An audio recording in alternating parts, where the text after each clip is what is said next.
You up in paradise up above. Shaboom-I-O. If you would tell me I'm the only one that Who is you this love, group, guys? life could be I know a dream, Shaboom. sweetheart. The Crew Cuts. Ha! Another time in America. What a wonderful country it was when I was a boy. Great country. Look what it's become, a cesspool.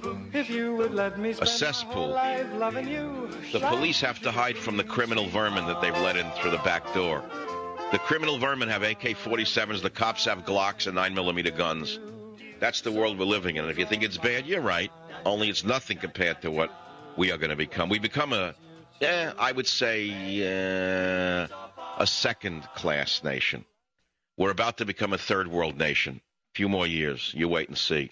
Now, we open the show today describing for you that a lawyer, a radical left-wing lawyer, Tony West, who represented Rat Boy, the American Taliban, John Walker Lynn, who is now rotting in prison where he belongs, in my opinion. His lawyer, Tony West, is now in the U.S. Justice Department. Step by step, day by day, the vision of every left-wing radical in America is being realized under Barack Hussein Obama. Now, a while ago, I did a piece on Rat Boy that was semi-comedic in the political arena, which we're going to play for you so you know who we're talking about. Fire. This is Graham Hancock on special assignment with Michael Savage reporting from the field. Today we're examining the question of what happened.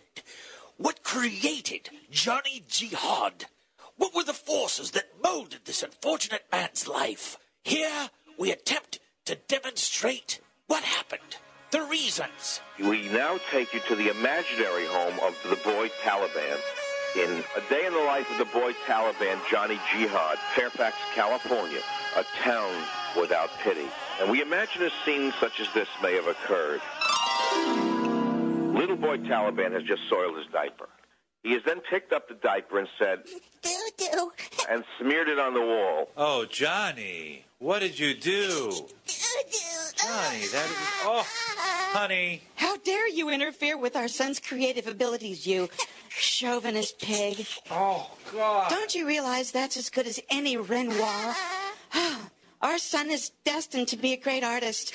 But if you don't stop interfering, he'll end up in the gutter. Besides, it's a rental. Let those bourgeois pigs take care of the mess. Next scene I would imagine would be Johnny Boy in school being asked to do the Pledge of Allegiance. Although in Fairfax, California, the pledge has been banned since the Civil War, we would imagine at some point in his early days of schooling, he might have been asked to do the Pledge of Allegiance. I refuse to do the Pledge of Allegiance. My mother says I don't have to. You know, I'm not going to waste my time pledging my allegiance to a bunch of dead old white men. Besides, this is a pig nation. Who wants to be a part of it anyway? Oh, in the next scene, the teacher turns him on to smoking pot. Johnny.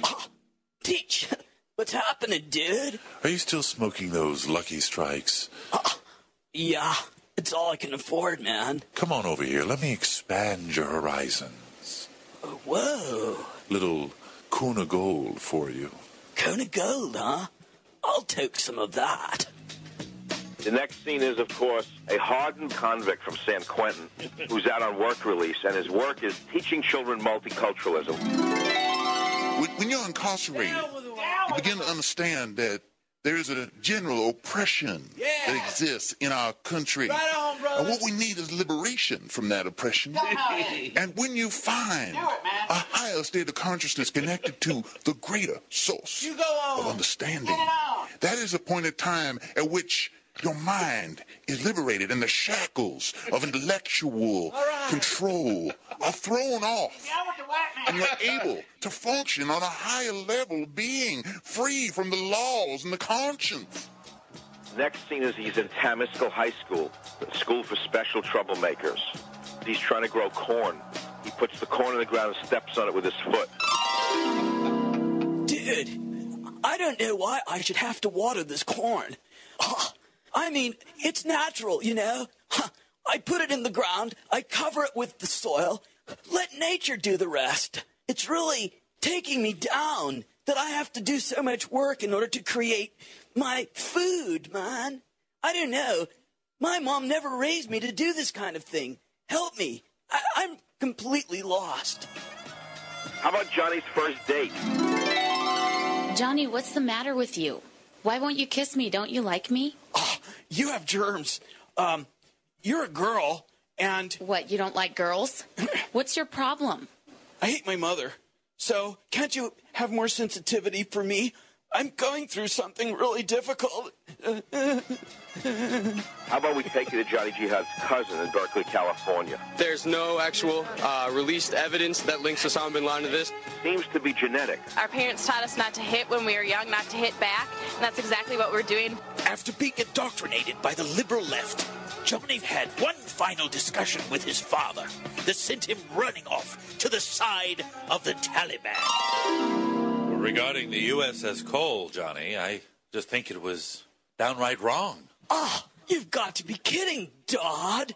That was a completely justifiable act of self-defense on behalf of the Yemen people. Ah, I can't take this anymore, dudes. I'm going off to war. I'm going to fight imperialism and greed and corporate control. I can't take it anymore.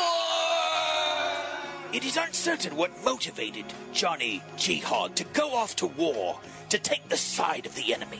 But here, Michael, is a final addendum to this story. Last week, just hours before Taliban and Al-Qaeda prisoners began their uprising in the northern Afghan fortress of Kalajangi, CIA agents interviewed Johnny Jihad. The interrogation, which took place shortly before one of the agents, Michael Spann, was killed, was videotaped by an Afghan cameraman. There you have it up to this point. Back to you, Michael Savage. All right, a little comedy in the political arena.